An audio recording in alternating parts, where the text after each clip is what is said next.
Good afternoon, everyone. This is Dr. Bhupesh from Dr. BKM Institutes. Please subscribe our channel if you have not. Contact us for the best OET coaching. Contact number is 76967342256. And please watch this video until end because this is a very difficult letter. This is one of the most difficult letters of OET and is the best letter as well because it covers discharge back as well as visits. तो और data selection also, मतलब OET writing के सबसे important 4 components होते हैं. ये letter चारों components को कवर कर रहा है. That is why this letter is very special according to me. Let me take you to this simple thing. First of all, OET letter में सबसे इंपॉर्टेंट क्या होता है? ग्रामर. ये भी कवर करेगा.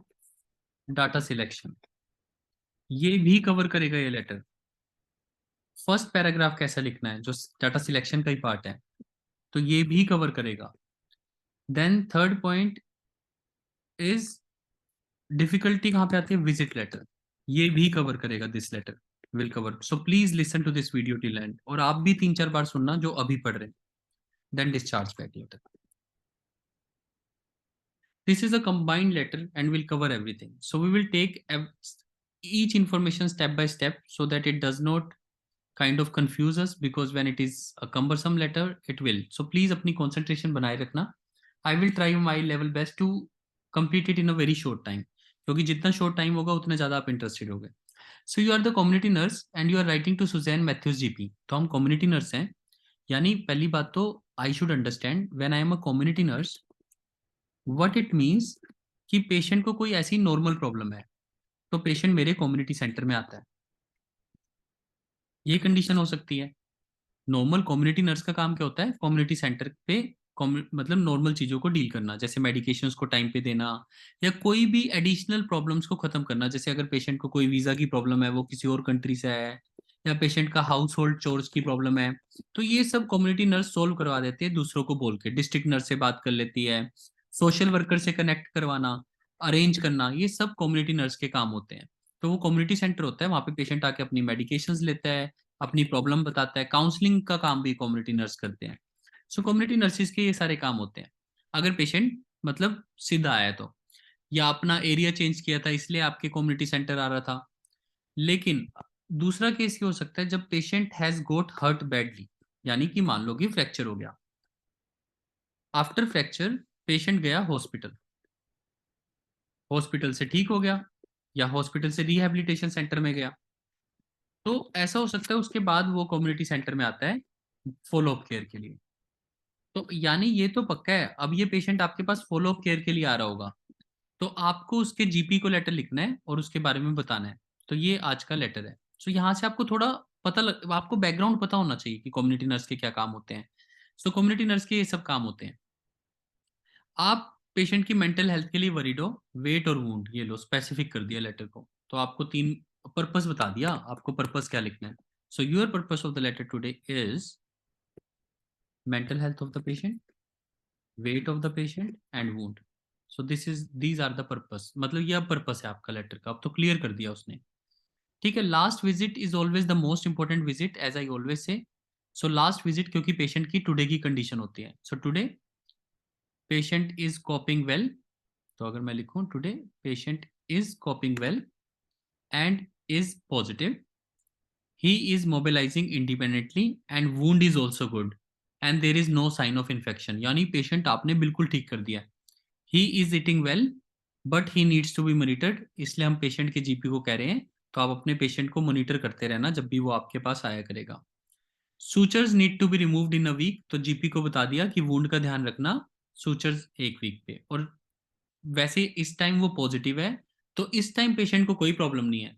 तो I have to tell the GP कि प्लीज इसका ध्यान रखना, मेंटल हेल्थ अभी पॉजिटिव है, सब कुछ है. तो मुझे मेंटल हेल्थ से रिलेटेड डाटा उठाना है, वेट को पास्ट में क्या हुआ था वो ढूंढना है, और वुंड किस चीज का ये ढूंढना है. सो अब मेरे को पेशेंट का थोड़ा थोड़ा आइडिया हो गया है. सो हमेशा पेपर में लास्ट विजिट को पढ़ के सीधा फर्स्ट विजिट पे आ जाओ. अब लेटर को आगे से पढ़ो. So thanks to these question creators, OET, thank you so much for creating this tough and good question paper for the students. Reading time 5 minutes, writing time 40 minutes. Patient name Suzanne Matthews, age 76. husband died 5 years ago. So husband 5 years so means she is alone. अब आपको बस एक image बनानी है.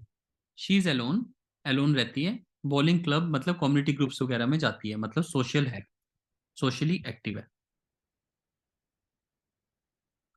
Medical history सीवीए हुआ था 4 years ago. Lonely and isolated, तो वैसे आइसोलेटेड और लोनली है, तो ये उसकी मेंटल प्रॉब्लम होगी जो हमें लास्ट में बताया. लेकिन आप आपका सबसे इंपॉर्टेंट ये लेटर कैसे पता लगता है ये डिस्चार्ज बैक लेटर है, रेफर्ड बैक लेटर है. ये डिस्चार्ज बैक रेफर्ड बैक है या नहीं है ये बाद में पता लगेगा, लेकिन आप सुजेन मैथ्यूज के जीपी को लिख रहे हो, यानी उसी पेशेंट के जीपी का नाम है ये. दैट मीन्स उसको सोशल हिस्ट्री और मेडिकल हिस्ट्री पता है. यानी कि ये जो बातें हम सोच रहे हैं, एलोन, सोशली एक्टिव, सीवीए, लोनली एंड आइसोलेटेड, ये हम अपने लिए सोच रहे हैं, क्योंकि वैसे मेडिकल हिस्ट्री और सोशल हिस्ट्री जीपी को पहले से ही पता होगी, तो ये सारा डाटा वेस्ट है. पर ये मैं अपनी नॉलेज के लिए देख रहा हूँ, वैसे ये डाटा वेस्ट है.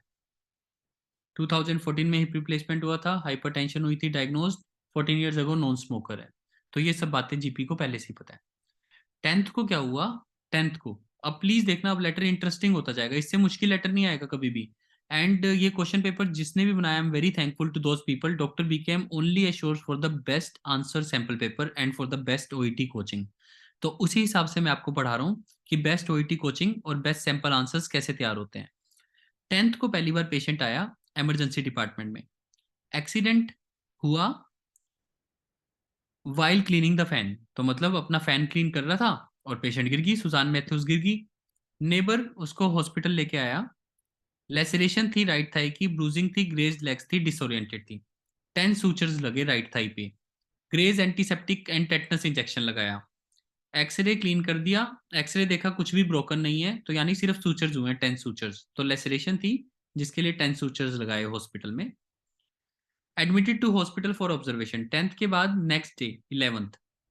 11th को क्या हुआ? गिरने के बाद नेक्स्ट डे. नेक्स्ट डे का मतलब जब राइटिंग में लिखोगे तो लिखोगे the following day. Following day क्या हुआ? पेशेंट सोर, मतलब सोर का मतलब होता है pain, and disoriented, not sure how accident happened. यानी कि यहाँ पे उसकी मेंटल कंडीशन डिस्टर्ब होगी, आप समझो, इस यहाँ ये समझना पड़ेगा. इट इज गिवन इनडायरेक्टली कि एक्सीडेंट कैसे हुआ, मतलब उसको याद नहीं है अब कैसे हुआ. नॉट इंटरेस्टेड इन फूड, तो खाना भी नहीं खा रहा. Wound dressing, monitor patient mental health, इसलिए हमने वूंड ड्रेसिंग की, जो ये 10 सूचर्स, इसके लिए वुंड ड्रेसिंग की, और हमने पेशेंट की मॉनिटर की हेल्थ को, मेंटल हेल्थ को, क्योंकि उसको पता ही नहीं कैसे हुआ एक्सीडेंट, तो ये बात इंपॉर्टेंट है. 12th को second day of hospitalization. Patient wound site red, swollen, pain 8/10, तो पेन बढ़ गया. Graze oozing fluid, temperature 38 degree, यानी कि इन्फेक्शन होगी. Lack of appetite, unwilling to shower. तो अब इन्फेक्शन कैसे मेरे को पता लगा? टेम्परेचर से. यही आपकी मेडिकल नॉलेज है, यही ओईटी है. इसीलिए ओईटी सबसे बेस्ट टेस्ट है. आपको थोड़ा सा टेस्ट करता है, पर अगर आपको पता लगता है तो आपको बड़ी खुशी होती है. अगर वहां से नहीं पता लगा इन्फेक्शन हुई, तो पता लग जाएगा. पेंसिलिन दी, पैरासीटामोल दी, तो इन्फेक्शन थी तभी तो penicillin the. Arrange visit with dietitian and physio, क्योंकि खा नहीं रही थी, तो खा नहीं रही थी, तो इसके लिए हमने डाइटिशियन भी आई. वुंड को क्लीन किया हमने दोबारा, और ड्रेस किया नॉन स्टिक ड्रेसिंग के साथ. तो ये चल रहा है हॉस्पिटल में, इमरजेंसी में. फिर डाइटिशियन का रिव्यू हुआ, यानी ये 4th डे. तो ड्यूरिंग हॉस्पिटलाइजेशन 4th डे क्या हुआ? डाइटिशियन का रिव्यू हुआ. नई protein diet, aim to increase weight, ताकि उसका वेट बढ़े. इसका मतलब उसका वेट पहले कम चल रहा होगा, जो हमने सोशल हिस्ट्री में छोड़ा या मेडिकल हिस्ट्री में. वेट सिर्फ 48 kgs है, यही प्रॉब्लम है. सिर्फ 48 kgs वेट है, तो हमने कहा भाई इनका वेट भी बढ़ाओ. पेशेंट फिजियो मोबिलाइजिंग पेशेंट, देखो ये पता लग जाता है, ये बात दी है तो मतलब कहीं ना कहीं वेट का भी मेंशन किया होगा. फिजियो का mobilising patient with transfer shower, तो पेशेंट को मोबिलाइज किया गया शावर वगैरह के लिए. टेम्परेचर 37 डिग्री अभी भी था. वुंड क्लीन एंड ड्रेस, थोड़ा सा कम हो गया, टेम्परेचर ठीक हो गया ऑलमोस्ट. पैरासीटामोल एवरी 4 आवर ली. 14 डे यानी कि 5वें दिन, 11th, 12th, 13th, 14th, कहानी को बनाते चलो. पेशेंट की कंडीशन इंप्रूव हो गई पास्ट में, क्योंकि आज डेट क्या है?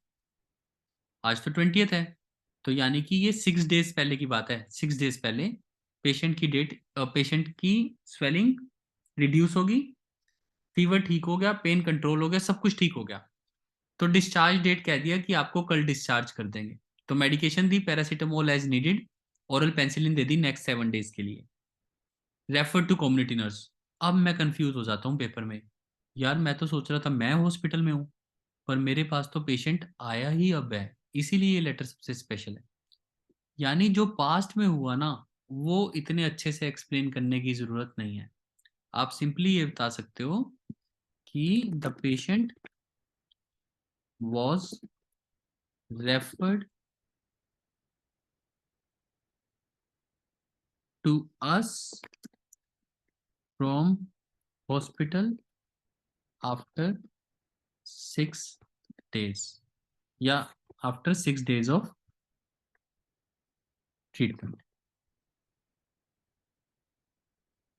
या पेशेंट वॉज रेफर्ड की जगह डिस्चार्ज वर्ड ज्यादा क्लियर कर देगा। Patient was discharge to us, या was discharge and referred to us from hospital after 6 days of treatment. तो इसमें सारे वर्ड कवर हो गए।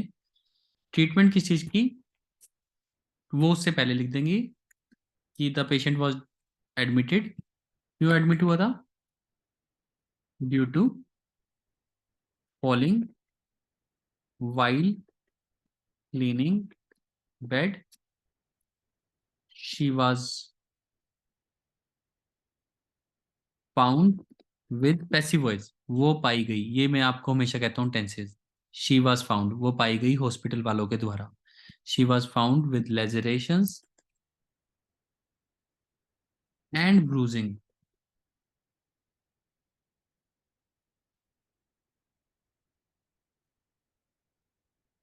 सो 10 sutures were applied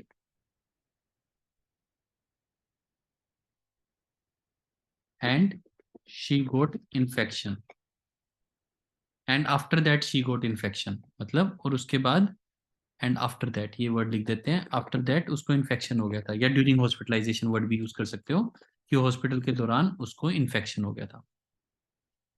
so after that she got infection, so antibiotics या oral penicillin was commenced, या IV penicillin जो भी दी थी, penicillin was commenced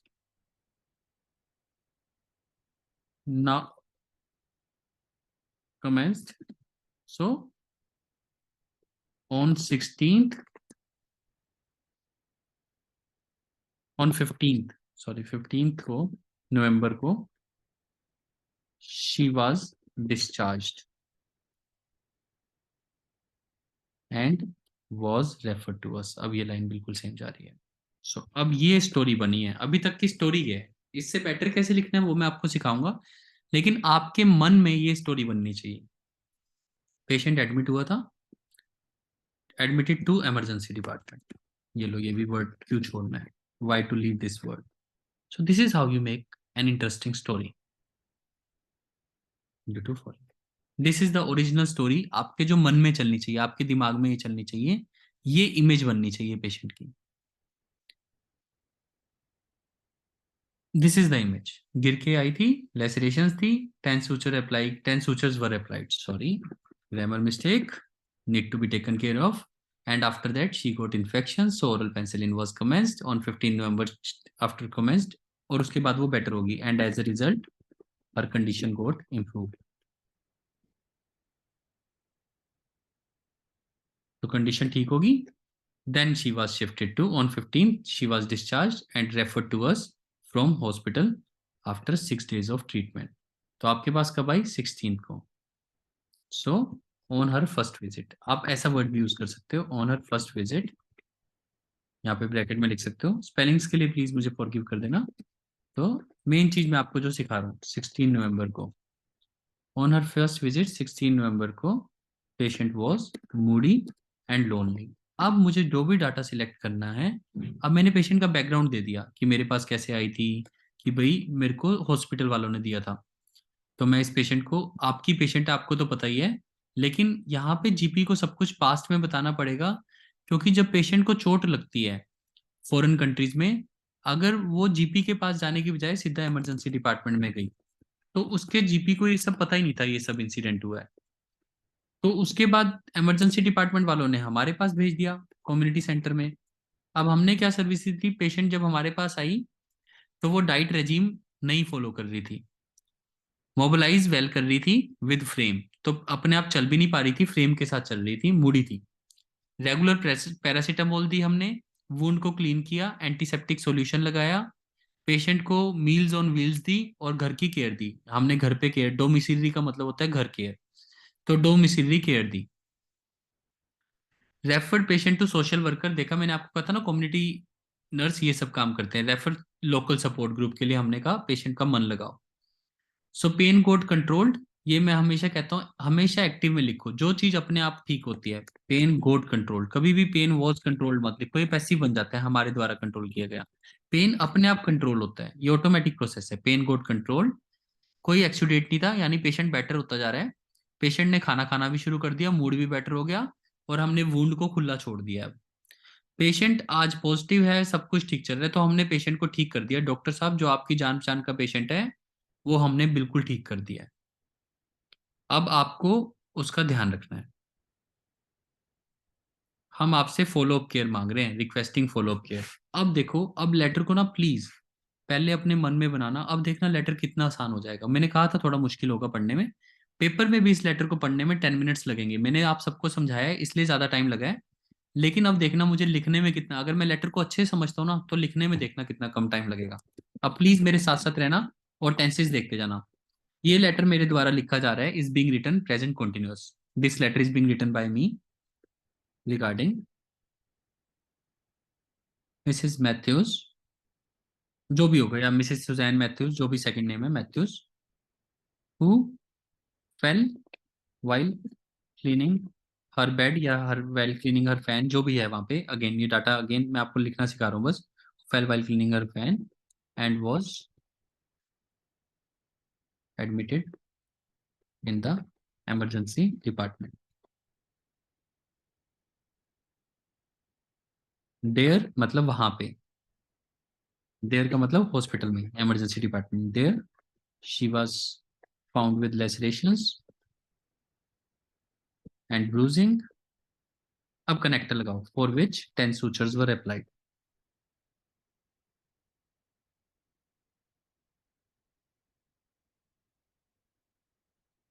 she got better, अब मैं सारा कुछ नहीं लिख सकता, she got better and hence, और इस कारण से was referred to us for community services. Now after हमारे कितने दिन की सर्विसेज लिया, 14th को आई थी, फिर 16th को आई थी, और आज 20th है। So after our services, after taking our services, she is better,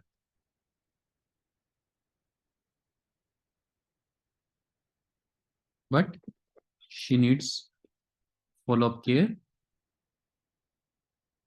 अब देखना सबसे इंपॉर्टेंट बात, but she needs follow up care and being her GP, ये सबसे इंपॉर्टेंट वर्ड है। और उसके जीपी होने के नाते you are requested to provide her further care.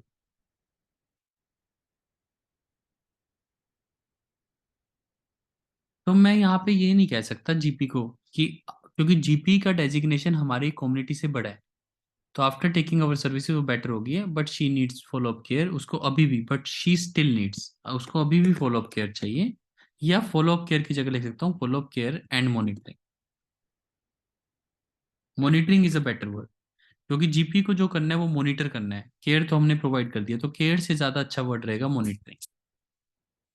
But she needs continuous monitoring, follow up की जगह कॉन्टिन्यूअस मॉनिटरिंग लिख देते हैं।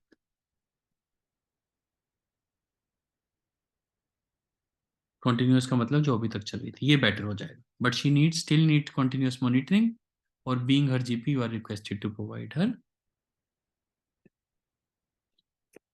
The required care and ongoing monitoring. तो एक ही वर्ड को मैंने चेंज करके लिख दिया, थोड़ा सा मुश्किल है, पर अगेन टेंसेस, पहली चीज टेंसेस पे ध्यान दो। लेटर लिखा जा रहा है मैथ्यूज के लिए, जो गिर गई थी इमरजेंसी डिपार्टमेंट में भी। अब इसमें एक बात और मिसिंग है, रिगार्डिंग योर नॉन पेशेंट। अब ये लेटर परफेक्ट हो गया। अब आपको जो डिस्चार्ज बैक नहीं, ये डिस्चार्ज बैक लेटर नहीं है, तभी हर लेटर को डिस्चार्ज बैक नहीं बोल सकते, ये उसका नॉन पेशेंट है। So this letter is being written regarding your non patient missus Matthews, जो गिर गई थी और इमरजेंसी डिपार्टमेंट में एडमिट है। Then she was found with lacerations, there she was found with lacerations, उसको लेसरेशंस थे और ब्रूजिंग थी, जिसके लिए 10 सूचर्स अप्लाई किए। लेटर, उसके लेटर मतलब बाद में, शी गॉट बेटर, वो बेटर होगी, या यहाँ पे वो भी कर सकते हो, as a result she got better, later वो ठीक हो गई। hence was referred to us for the community services. Now after taking our community care, या now taking our services, या for community service, ठीक है, she is better but she still needs continuous monitoring and being her GP you are requested to provide her follow up care. अब इसमें data selection की बात आती है। अब इसमें पुराना हॉस्पिटल वाला लिखने की जरूरत नहीं है। ऑन 16th मेन अपने, अब अपने बारे में लिखो, अब बिल्कुल आराम से चलेगा। She visited us for the first time. अब ये देखना है कि हम उसके घर गए थे या वो हमारे पास आई थी, ये बात हमें देखनी पड़ेगी। अब दोबारा चलते हैं लेटर पे, थोड़ा देखते हैं। 14th को पेशेंट्स कंडीशन इज इम्प्रूविंग, यहाँ पे हमें कहीं पे कह रखा था कि वही हमने जाना है या उन्होंने refer to community nurse assessment, patient is moody, कहीं पे भी ऐसे नहीं दिया कि हम उसके घर गए या वो हमारे घर आया। सो बिल्कुल सिंपल हो गया। दोबारा लिखते हैं, दोबारा टाइप कर देते हैं, कॉपी पेस्ट कर लेते हैं। अब देखते हैं हम क्या लिखेंगे कि जो दोनों को ठीक लगे लिखने में। So that is why these letters are tricky, क्योंकि हम कभी सर्टेन नहीं हो सकते क्या अच्छा है क्या बुरा है। ऑन, तो विजिटेड जाके वर्ड को हटा दूंगा। अब देखिए सिंपल और आसान कैसे होता है। On 16 November she was Moody and was feeling lonely, ऐसे अब मेरा फ्लो में। अब देखना अब कोई दिक्कत ही नहीं है, कहानी मैंने ऊपर बता दी है। जीपी की वाली कहानी मेरे को क्यों बतानी है, इमरजेंसी डिपार्टमेंट में क्या हुआ, इन्फेक्शन हुई या नहीं हुई, तो बस मैंने सिंपल बता दिया, she was Moody and was feeling lonely, she was unable to cope up with the diet regime, and was mobilizing well at home. Regular paracetamol was given. अब यहाँ पे लिख दूंगा was given as during hospitalization. During hospitalization, she got infected and had fever. वैसे ये paracetamol, regular paracetamol वही continue कर रहे हैं, जो फीवर की भी हो सकती है और पेन की भी हो सकती है। तो यहाँ पे उसको पैरासीटामोल जो दे रहे थे हम, फीवर नील हो गया था, पेन कंट्रोल था, तो पेन के लिए भी हो सकता है, लेकिन हम यहाँ पे लिख देते हैं regular paracetamol was given, she was done and regular paracetamol as during hospital she had fever. पर ये ज्यादा हो जाएगा, फिर रहने ये रहने देते हैं। ये कंफ्यूज, जो भी कंफ्यूज ओईटी में प्लीज यही समझना, जो भी चीज कंफ्यूज कर रही है उसको रहने दो। So regular paracetamol was given, बस ऐसे लिख दो। वुंड वाज क्लीन्ड हमारे द्वारा, बस अब पैसिव वॉइस चल रहा है, wound was cleaned and was dressed with antiseptic solution. Also, the patient was referred to Meals on Wheels and for domiciliary care. He was also referred, she was also referred to social worker and other local support groups. After 2 days, हमारे पास रहते रहते after 2 days, her pain got controlled. तो यानी वो जो paracetamol दी थी वो आप लिख सकते हो was given for pain. Pain got controlled and patient started to take Meals on Wheels and her mood got improved and wound was left exposed या wound was left open. exposed word नहीं समझ आ रहा तो open छोड़ दो wound को। Today, अब आराम से next paragraph.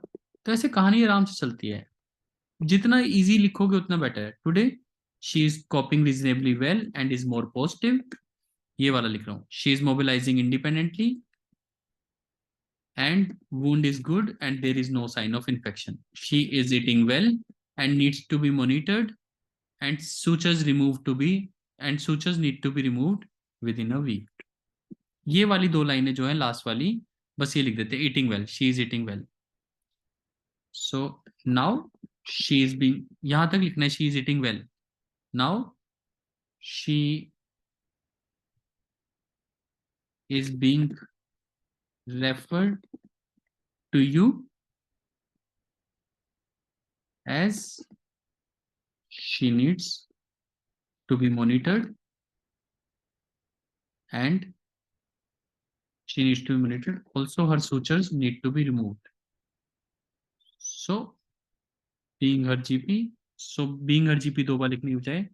So, as you are her GP, ये वाली important line है. As you are her GP, so you are requested to monitor her mental health and अब जो बात रहेगी, अब दो बातें रहेगी. वेट की बात. Please note her weight needs to be her weight should be monitored as well. जो एक्स्ट्रा बात रह जाती है ना आपकी, बाय चांस कोई बात रहेगी जो स्टोरी के फ्लो में नहीं आ रही, उसको प्लीज नोट में डालो. ये सबसे अच्छा तरीका है. Please note her monitor as you know her weight is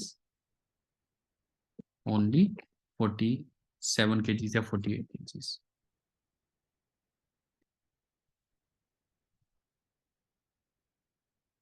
and needs a check या needs observation for mental health as well.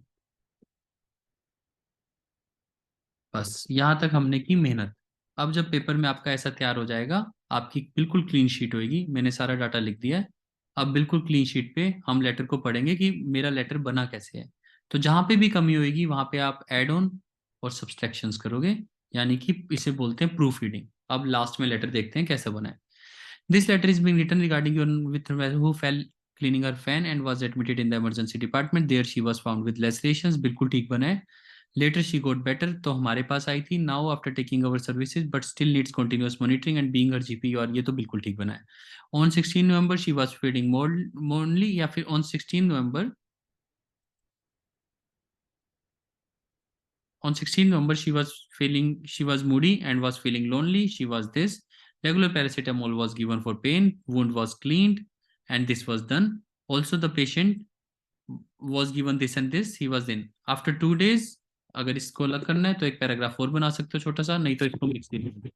After 2 days इसको मिक्स कर दो. टुडे वाले पैराग्राफ को अलग लिखो कि अब ऐसी है. Now she is being referred to you as she needs to be monitored this and this. जो भी आपको पॉइंट देते और जो एक्स्ट्रा पॉइंट है वो यहाँ पे please note her weight should be monitored. So this is how you execute this difficult letter. अब मैं आपको अनम्यूट भी कर रहा हूँ क्योंकि लेटर मुश्किल है. So I will not leave you like this, क्योंकि मेरे को आपसे जानना जरूरी है कि आपको ऐसे लेटर में क्या प्रॉब्लम्स आ सकती हैं. सो ओके, मैंने आपको अनम्यूट कर दिया है. आप प्लीज अपनी अपनी प्रॉब्लम्स पूछ सकते हो इस लेटर से रिलेटेड. प्लीज. थोड़ा सा मुश्किल लेटर है. डिस्चार्ज बैक भी है, विजिट्स भी हैं, पर आप इमरजेंसी की विजिट्स को हटा के डाटा सिलेक्शन को कम कर सकते हो. डाटा बहुत कम हो जाएगा और जो छोटी बहुत थोड़ी बहुत कमी रह जाएगी वो फर्स्ट पैराग्राफ में पूरी हो जाएगी. उसमें वो हॉस्पिटल वाली बातें आ जाएंगी, पर हम पास्ट बातें ज्यादा क्यों बताएंगे, तो वो हम कम से कम रखेंगे. जो करंट कंडीशन है वो बताएंगे और अब जीपी को भेज रहे हैं ये बताएंगे. सबसे इंपॉर्टेंट वर्ड वही थे कि this letter is being written regarding your known patient, और लास्ट पैराग्राफ की last line, and being her GP you are requested to provide her continuous monitoring. Now your questions please. Questions.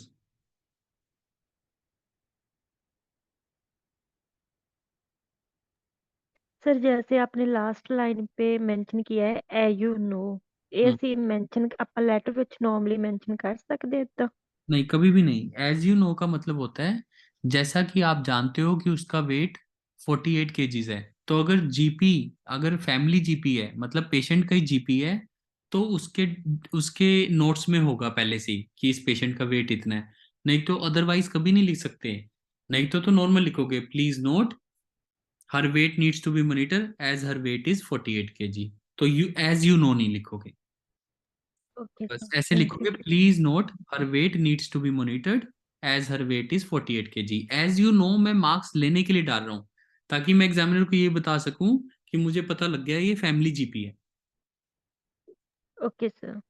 और जो please note है ये हमेशा last पे ही आता है? प्लीज नोट हमेशा लास्ट में लिखना चाहिए। देखो, हमेशा लेटर को 190 से 200, 190 वर्ड्स में खत्म करो। अगर बाय चांस, मतलब ये कहने का मतलब क्या है, जो मेरा मेथड है कि जो भी एक्स्ट्रा डाटा है उसको कभी नहीं लिखना जो आपको कंफ्यूज कर रहा है, क्योंकि वहीं पे ग्रामर की गलती होती है। तो कभी भी ओईटी की कोई भी मुश्किल लाइन नहीं उठानी। जो भी लाइन आपको तंग कर रही थी, वर्ड काउंट करो। अगर आपका वर्ड काउंट 180 या 185 है और आपको देखने में कम लग रहा है, तो उस मुश्किल लाइन को बिल्कुल सिंपल वे में लिखो, प्लीज नोट। जैसे मान लो आपको ये पता नहीं लग रहा था वो एलर्जिक है या नहीं है, please note she is also allergic to penicillin, so please take care of the same. मतलब इस लाइन को बाद में लिखो, जो आपको कंफ्यूज करती है, तंग करती है, उसको बीच में मत डालो। Okay sir, thank you. Any other question please. इससे मुश्किल लेटर नहीं आ सकता कभी भी। तो मतलब जो भी डाटा आपको तंग करता है उसको कम करो। अगर मान लो मुझे एक मेंटल हेल्थ वाला पॉइंट भी थोड़ा और लिखना था, तो आप उसको भी लिख सकते हो लास्ट में। It is also important to be noted that during her stay in hospital she could not remember the reason of her falling. मैंने अब बिल्कुल सिंपल कर दिया, अब मैं अपनी लैंग्वेज में लिख पा रहा हूँ कि it is also important to be noted that during her stay in the hospital, she could not remember the reason of her falling, so her mental health needs to be monitored as well on regular basis। ठीक है। या फिर yes sir. ऐसे लिख सकते हो कि it is important to be noted that her stay in the hospital she could not remember the reason, now she is better and her mood is also good, but her mental health needs to be monitored on regular basis। Still का मतलब होता है अभी भी, but still her mental health needs to be monitored on regular basis. तो इस line को आप उठा के लास्ट में डाल सकते हो। तो मतलब अगर मेरा पूरा लेटर कुछ ऐसा था, तो ये लाइन यहाँ पे आ गई। कोई भी एक्स्ट्रा इन्फॉर्मेशन है वर्ड काउंट करके लास्ट में डालो, नहीं तो मत लिखो। कोई भी चीज जो आपके लेटर को हैवी कर रही है वो आपको अपने स्कोर से दूर लेके जा रही है। लेटर को हमेशा सिंपल रखना है। और this letter will take your energy. अभी भी आप अपने आप भी लिखोगे इस लेटर को तो भी एनर्जी लगेगी। तो इसके नोट्स मैं आपको फॉरवर्ड कर देता हूँ, क्योंकि ये हमारे रेगुलर लेटर में नहीं है। क्योंकि मेरा ये मानना है इतना मुश्किल लेटर नहीं आ सकता। लेकिन अगर आप ये लेटर अटेम्प्ट करते हो तो इससे हम बहुत कुछ सीख सकते हैं। Okay. Yes sir. Any other doubts please, anyone? Sir yes please ma'am. Sir ma'am ने बोला था कि जैसे regarding one of your patient है उसके बाद कोमा नहीं लगाना। एक minute, I have sent you the letter in the group. Sorry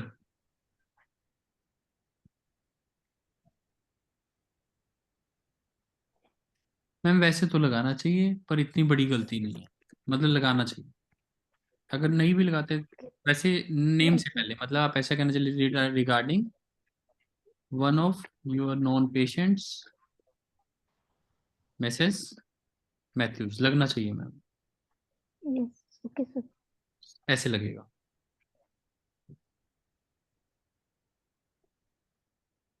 okay, but by chance मतलब ऐसा गलत है वैसे ही छोड़ना। पर बाय चांस ये कॉमा रह जाए, इससे पेपर नहीं रुकते। वैसे लगना चाहिए, क्योंकि पोज आ रहा है, ये ब्रैकेट का काम करते हैं। जब मैंने बताया ना कॉमास दोनों तरफ लगते हैं, ये ब्रैकेट का काम करते हैं। एक्चुअल में जो लाइन चल रही है वो ये चल रही है, who was admitted to the emergency hospital this and this thing. But हाँ, यहाँ पे अगर ये लिख देते हो मिसेस मैथ्यूज तो वो और भी रेलेवेंट हो जाता है। Is it okay? Yes So sir. a tough letter, yes sir. Yes sir.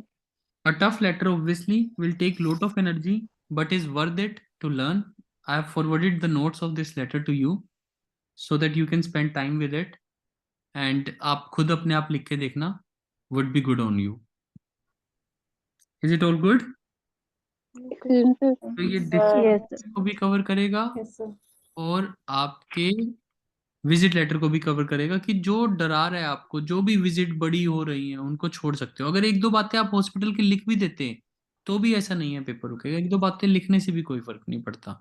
लेकिन हाँ, जितना आप छोटा कर सकते हो 200 वर्ड्स तक लिमिटाइज करोगे उतना बेटर है, पर 190 से नीचे नहीं करना है, 210 से ऊपर नहीं करना है। Is it all good for everyone? yes, sir. Yes, sir. Yes, sir. Yes Kuljeet ma'am.